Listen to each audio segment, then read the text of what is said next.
Hi! Contrary to popular belief, I actually like learning. It depends on the subject and the environment I'm in, but I think it can be fun. I constantly research topics that I think are really cool. Want a deep dive on squids? I've got you. How about an explanation on the lore of an obscure puppet horror series I found while scrolling through Crackle? Done. Want to know about this island that used to use giant stones as their currency, and how one of those giant stones is still valid currency even though it's at the bottom of the ocean? I've already got an entire script on it. Seriously though, I have multiple scripts and sticky notes scattered about my room full of useless information. And there are some topics I really want to talk about right now, but they don't have enough information for me to make one full video. So, to calm my urge to tell total strangers all these neat but useless facts, I'm gonna cram them into one video instead. Enjoy! You have probably heard of Stephen King, most likely for his horror novels like Pet Sematary or It. He has obviously had a huge impact on the horror genre as a whole, but he's probably had a bigger impact on his wife's mental well-being. In an interview with the Rolling Stone, King says that he used to play the song Mumbo No. 5 all the time when working on his 2011 novel 11/22/63. He states, and one of them was just a total instrumental, "I played that thing until my wife just said, 'One more time, and I'm gonna leave you.'" And as far as my research goes, they are still happily married to this day.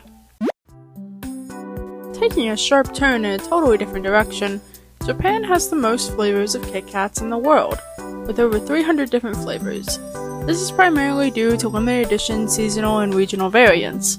In comparison with the US, we have 53 flavors in total. Some limited edition flavors include peach, melon, custard, soy sauce, sake, miso soup, and cough drops, just to name a few. When you think of music, there's a slight chance that you think of MTV. When you think of MTV, you probably think music videos. The first music video ever aired on MTV was Video Killed the Radio Star on August 1st, 1981. As of recording this, that makes that music video debut over 42 years old. Considering the song's message, it's pretty ironic that it was the first music video aired on MTV. And it is actually rumored to have been chosen due to that irony. It was a nod to the inevitable downfall of radio thanks to the increasing number of people who own TVs, and it was used as a direct response to the rapid changes in technology and its effects on society. And when compared to the other 5 songs featured after it, none of them would have made as big of an impact as Video Killed the Radio Star did. And if you're interested, those other 5 songs were You Better Run by Pat Benatar, She Won't Dance With Me by Rod Stewart, You Better You Bet by The Who, Little Susie's on Top by PhD, and We Don't Talk Anymore by Cliff Richards.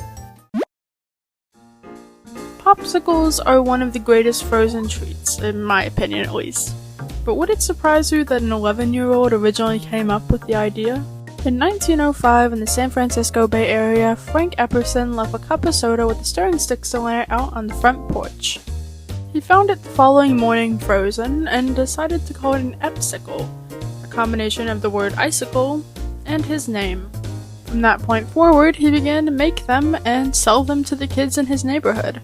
By 1923, Epperson decided to expand his sales beyond his neighborhood and began selling them in Neptune Beach.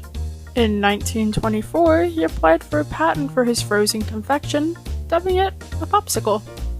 Although this story doesn't have a particularly happy ending, seeing as Epperson was broke and sold the rights to his creation to Joe Low Co. in the late 1920s.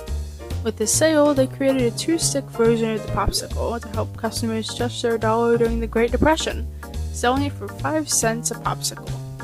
The food corporation Unilever eventually bought out Joe Low Co., as well as its competitor Good Humor in 1989. This allowed Unilever to make a separate brand just titled Popsicle, which you may know for their production of their character popsicles.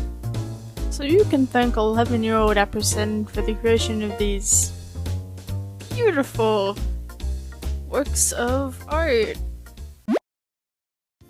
I always thought the mascot for Monopoly was just called the Monopoly Man, But no, that change didn't occur until 1999. His real name is Uncle Milburn Pennybags. In the 1988 book, The Monopoly Companion by Philip Orthbanes, each character featured on the Monopoly board or featured on cards is given a name. Uncle Pennybags' full name is given as Milburn Pennybags. The character in jail is named Jacob Jailbird, and the police officer on the Go to Jail card is named Officer Mallory. However, 11 years later in 1999, Uncle Pennybags was renamed to Mr. Monopoly as we know him today. I couldn't find anything saying that the other two characters' names were changed as well, and it's unclear in general why they changed his name to Mr. Monopoly. It's more than likely just to fit with the name of the game and branding and everything. But Uncle Milburn Pennybags is such a cool name, and now he's just a dude named the Monopoly Man. He's got like no self-identification whatsoever. I prefer Milburn Pennybags. Is that just me? I feel like I'm the only one. And that is all the useless information I have for you today. Thank you for sticking around and possibly learning something new with me. Links to all the sources that I used are in the description if you want to learn more about its respective topic.